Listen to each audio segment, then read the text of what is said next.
오늘 저희들에게 주시는 하나님의 말씀은 신약성경 로마서 12장 1절, 2절, 2절의 말씀입니다.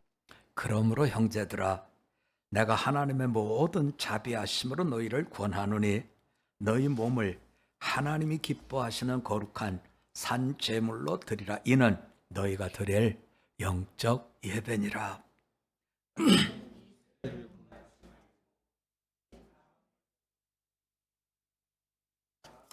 이내 선하시고 기뻐하시고 온전하신 무엇인지 분별하도록 하라. 아멘. 오늘 주신 말씀의 제목을 하나님의 뜻을 분별하라, 이런 제목을 붙였습니다. 이제 말씀을 우리가 한 주일 동안 기억해 주시기를 원하면서 제목을 한번 같이 해볼까요? 하나님의 뜻을 분별하라. 하나님의 뜻을 분별하라 하는 제목의 말씀을 이제 로마서 12장의 말씀을 통해서 말씀을 증거하겠습니다. 로마서는 크게 둘로 되어 있죠. 1장부터 시작해서 11장까지는 하나님께서 이렇게 자비하심으로 구원을 이루었다 하는 구원론에 관한 말씀입니다. 이스라엘 백성을 구원하셨고 이방인을 구원하셨다. 그런데 그 구원의 모든 기본은 하나님의 자비하심, 다시 말하면 하나님의 십자가 대속과 성령님께서 주신 믿음의 역사 가운데 우리는 그 자비하심을 입고 우리는 구원을 얻었다 하는 것이 이제 11장까지 말씀입니다. 그래서 12장으로 넘어와서 마지막 16장까지는 이렇게 구원을 받았으니 이제 어떻게 살 거냐. 딱 구원받고 천국을 간다 그러면 문제가 없을 텐데, 구원을 받고 아직 하나님이 오시라 하는 이 날짜를 받지 않고 살아가는 우리들은 그럼 어떻게 살아야 됩니까 하는 생활편에 관한 말씀이 오늘 우리가 같이 나눈 로마서 12장부터 마지막까지 말씀입니다. 그래서 우리가 이 말씀을 대하면서 우리들의 문제를 먼저 한번 보셨으면 좋을 것 같아요. 여러분, 전 세계에서 이렇게 오랫동안 분단국으로, 휴전으로 이렇게 있는 나라는 우리나라밖에 없죠. 6.25 전쟁이 1950년에 있었으니까요. 그리고 난 뒤에 지금 73년 동안 휴전 상태로 이렇게 지금 쭉, 다시 말하면 전쟁이 끝난 것이 아니라 전쟁 중이라는 거예요. 이것이 우리의 형편입니다. 이것보다 더 중요한 것은 6.25 전쟁으로 인해서 얼마나 많은 사람들이 죽었느냐 하는 거죠. 우리는 북한이 우리를 쳐들어왔다, 이것만 늘 생각합니다. 그런데 이 전쟁으로 인해서 얼마나 많은 사람이 죽었는가. 한국군, 군인이죠. 한국 군인과 경찰 63만 명이 죽었습니다. 우리 전쟁을 도와주러 왔던 유엔군 55만 명이 죽었습니다. 합쳐서 119만여 명이 죽었습니다. 또 북한군 80만 명이 죽었습니다. 북한을 도와주러 온 중국군 무려 123만 명이 죽었습니다. 양쪽을 다 합치면 무려 322만 명이 이 전쟁에서 죽었습니다. 여러분, 당시의 인구가 4천만이 안 됐습니다.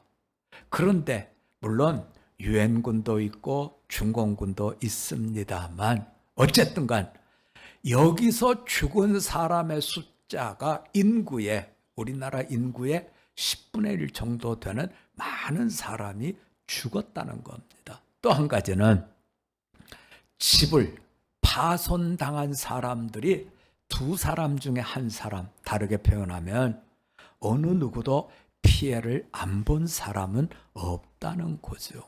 이것이 6.25 전쟁으로 인한 피해 내용이 됩니다. 그래서 우리가 6.25 전쟁을 생각하면서 그러면 우리 그리스도인들은 어떻게 살아야 됩니까? 하는 내용을 이제부터 우리가 실천편에 있는 말씀을 통해서 살펴보고자 하는 거죠.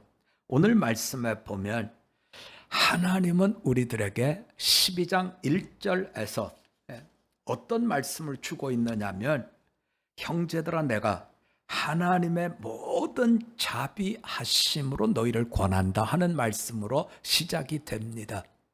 여기서 자비하심이라는 말씀은 대단히 중요한 내용을 포함하고 있습니다. 이것은 우리의 구원이 하나님의 절대적 자비하심, 은혜지 우리의 공로, 다른 말로 표현하면 우월하게 내세울 것이 없다는 겁니다. 유대인이든 이방인이든 하나님께서 베풀어 주신 자비하심, 긍휼히 여겨주시는 하나님의 마음으로 인해서 우리는 구원을 얻었습니다 하는 것이지요. 이렇게 너희가 하나님의 자비하심으로 구원을 얻었으니 이제는 너희가 하나님이 기뻐하시는 산 제물로 너희의 몸을 하나님께 드리라는 겁니다. 우리가 이 말씀을 생각할 때 유대인도 마찬가지고 이방인도 마찬가지입니다. 모든 세상을 사는 사람들은 무엇인가 제사를 지냅니다. 제물을 바칩니다. 그런데 이제부터는 제물을 바치는 것으로 다 됐다가 아니라는 거예요. 제물을 바쳤으니까 됐다. 유대인들도 어떤 제사를 지낼 때는 뭐 소를 드리기도 하고 양을 드리기도 하고 이렇게 제물을 드리지만 이제는 너희가 제물 드리는 그런 삶을 사는 것이 아니라 너희 자신이 예수님처럼 제물이 되는 삶을 살라는 거죠. 예수님과 다른 분들과의 가장 큰 차이는 하나님께서 죄를 없애는 일에 주님이 직접 제물이 되셨다는 거죠. 그러니 너희도 이제부터는 너희가 산 제물이 되는 이런 삶을 살라는 겁니다. 여기에 하나님만을 바라보는 그 마음으로 거룩한 산 제사, 산 제물을 드려야 된다 하는 말씀을 주고 있습니다.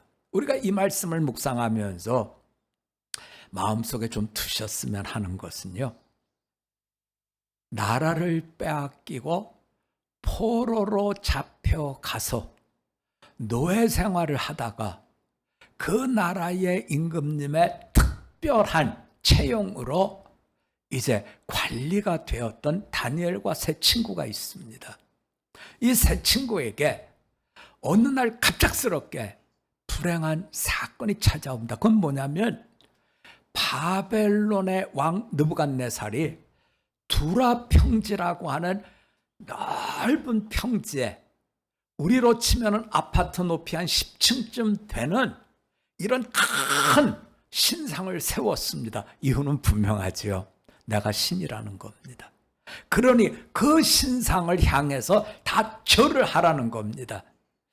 그런데 이 노예로 잡혀와서 어떻게 해서 관리가 된 다니엘의 이 세 친구는 절을 안 하는 겁니다. 그래서 잡혀왔어요. 너희는 왜 나를 기념하는 저 신상에다가 절을 안 하느냐? 네가 절을 안 하면 어떻게 되는지 몰라서 그러느냐? 임금님이 얘기를 하는 거죠. 그때 이들은 분명히 밝힙니다. 우리는 어떤 경우라도 임금님이 신이라 여기는 우상에게 우리는 절을 안 하겠습니다. 우리를 풀못불에다가 던지면 우리 하나님께서 우리를 건져주실 겁니다.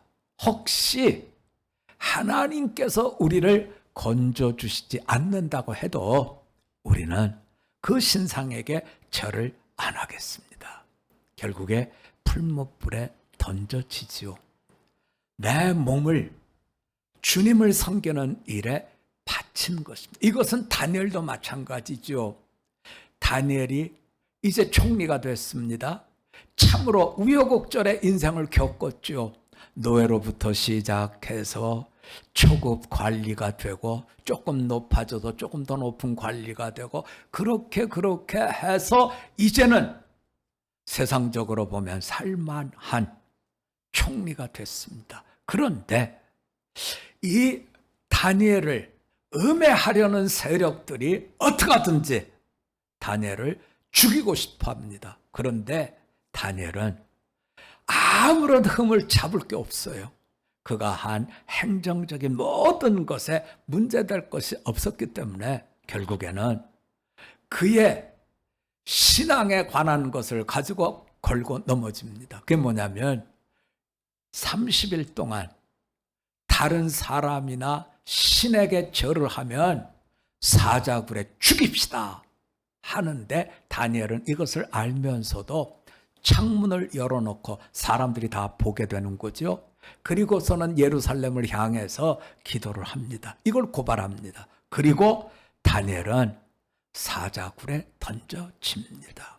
여러분, 산제사의 삶이라고 하는 것은 바로 이렇게 사는 삶이 되는 거죠. 내 기득권과 내 이익을 다 부인할 수 있는 이와 같은 걸음을 사는 것입니다. 오늘날 많은 교인들이 세상 속의 소금으로 세상 속의 빛으로 힘을 나타내지 못하는 가장 큰 이유는 이분들은 다 권리를 포기했습니다. 그런데 우리는 신앙생활을 하는 출발점부터 권리를 강화하기 위해서 출발하기 때문에 하나님이 주시는 동행자가 있는 이와 같은 산제사, 세상의 빛으로 세상의 소금으로 삶을 살아내지 못하더라는 겁니다. 오늘 성경은 우리들에게 부탁합니다. 하나님의 자비하심으로 구원을 얻었습니다. 그렇다면 이제부터는 예수님이 가신 내 삶, 내 몸, 이걸 전부 다 드려서 주님께 제물로 드리는 자기를 포기하는 권리 포기 십자가의 길을 걸으라 말씀해 주고 있습니다.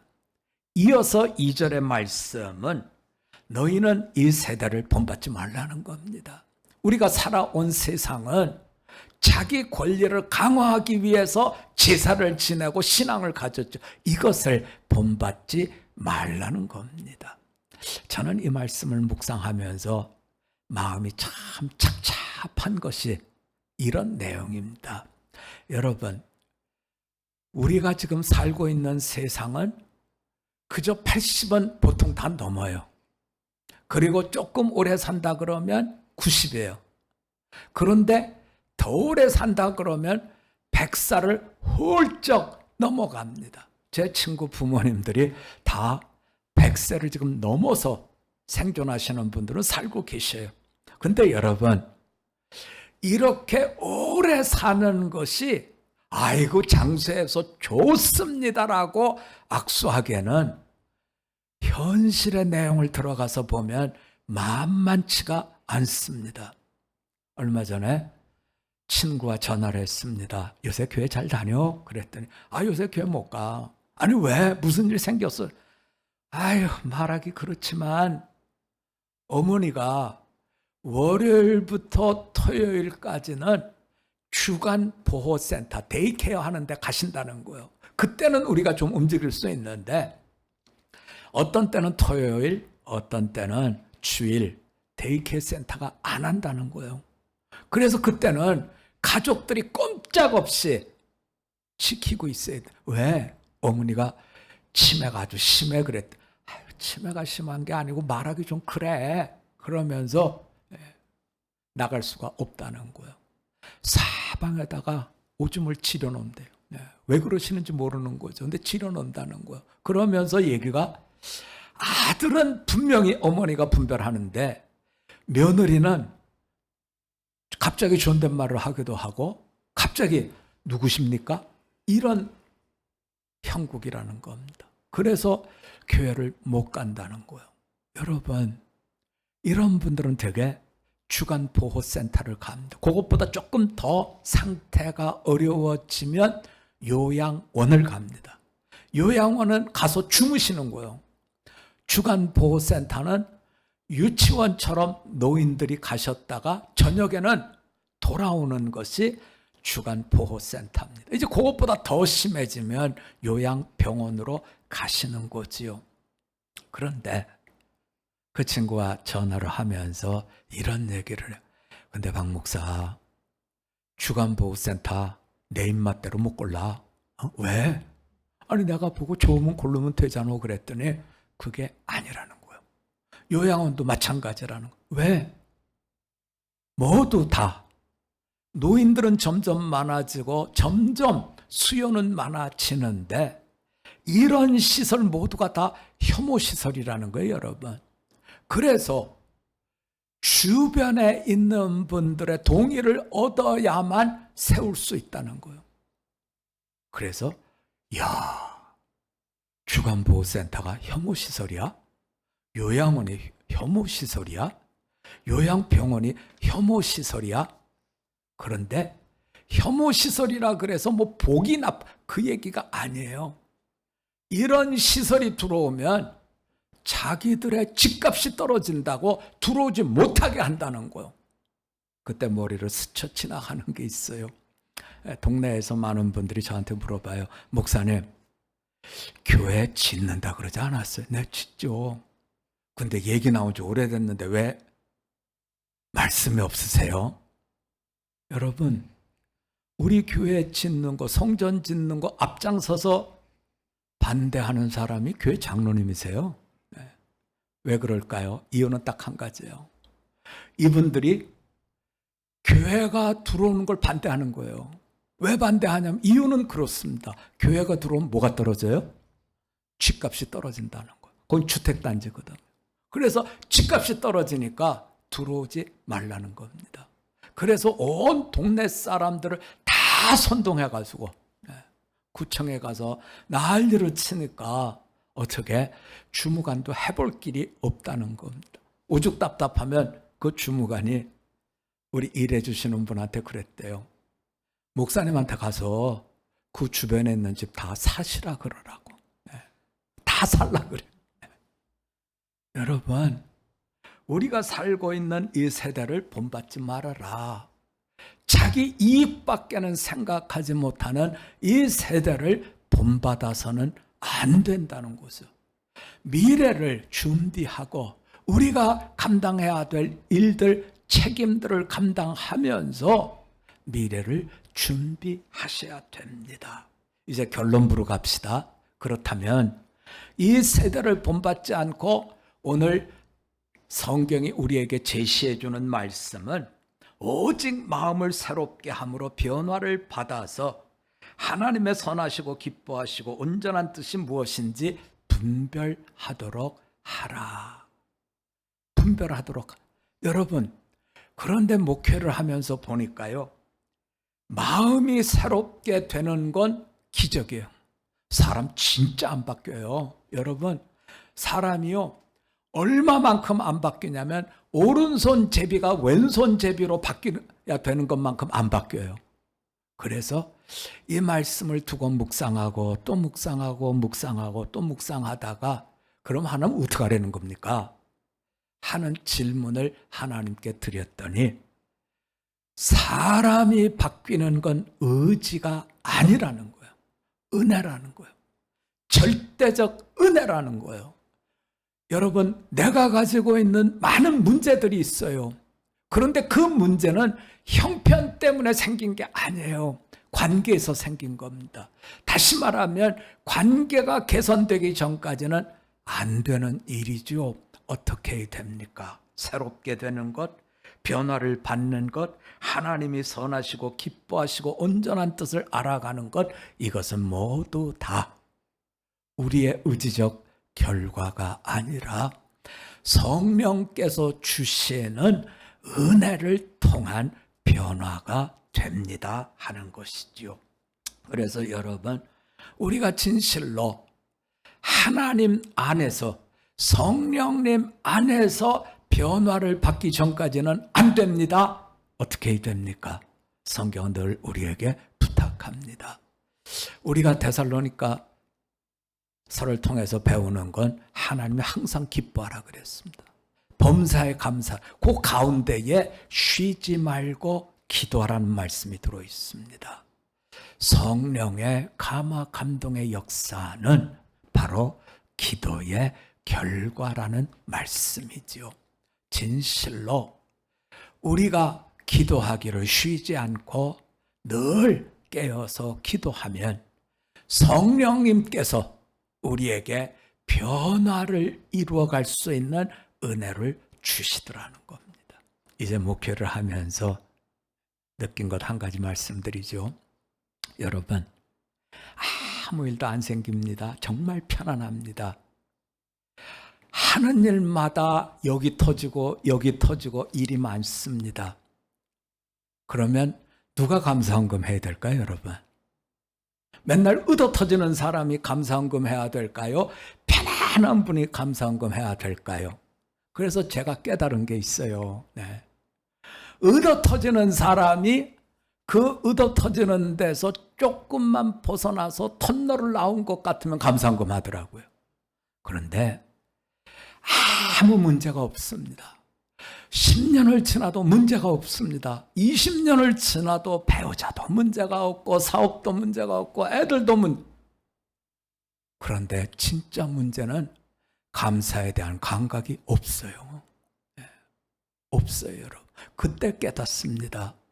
감사는, 기쁨은 기도의 소산물이지 환경의 소산물이 아니라는 거예요, 여러분.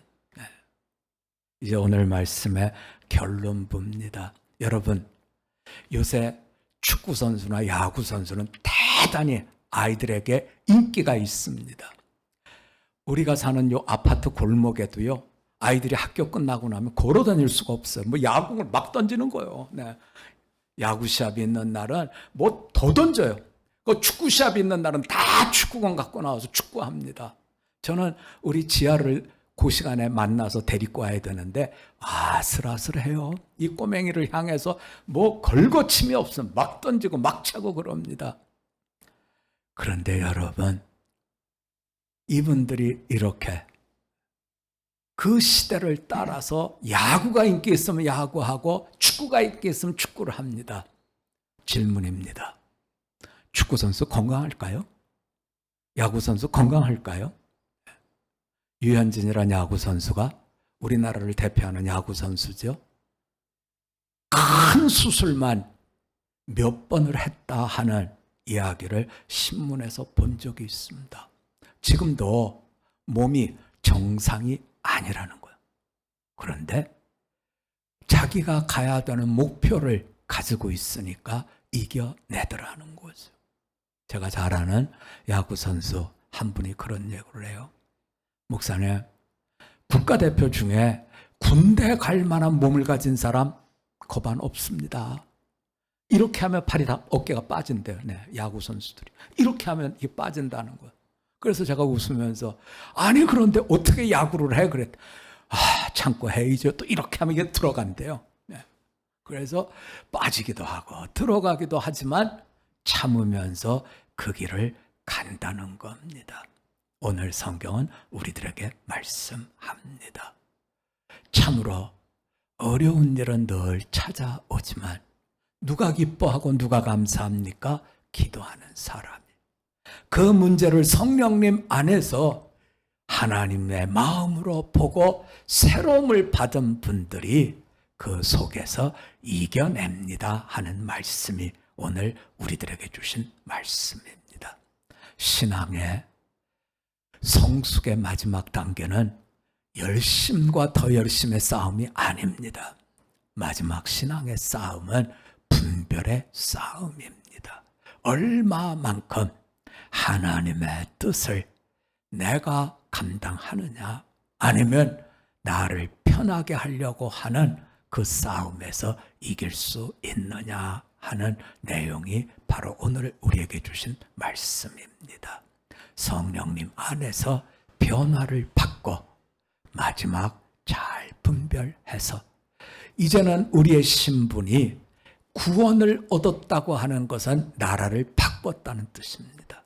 천국인의 삶을 잘 이루어내는 우리 모두로 서실 수 있기를 주님의 이름으로 부탁드립니다. 우리 한번 같이 기도드리겠습니다.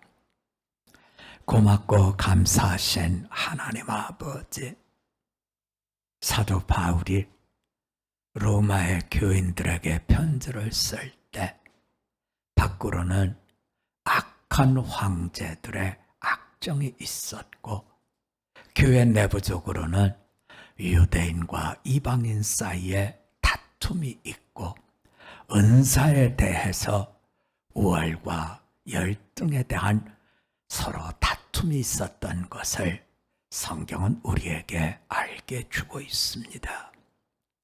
안팎의 이런 어려움 속에서 우리가 어떻게 이 선한 싸움을 감당합니까? 하는 질문을 가질 때에 너희는 참으로 하나님의 자비하심으로 구원, 우리의 시민권이 바뀌어졌다는 것을 마음에 두고 너희가 하나님 앞에 산 제물이 되어 제사를 지내라 하는 예수님을 닮아가는 변화된 삶이어야 됨을 일깨워 주신 것 감사드립니다.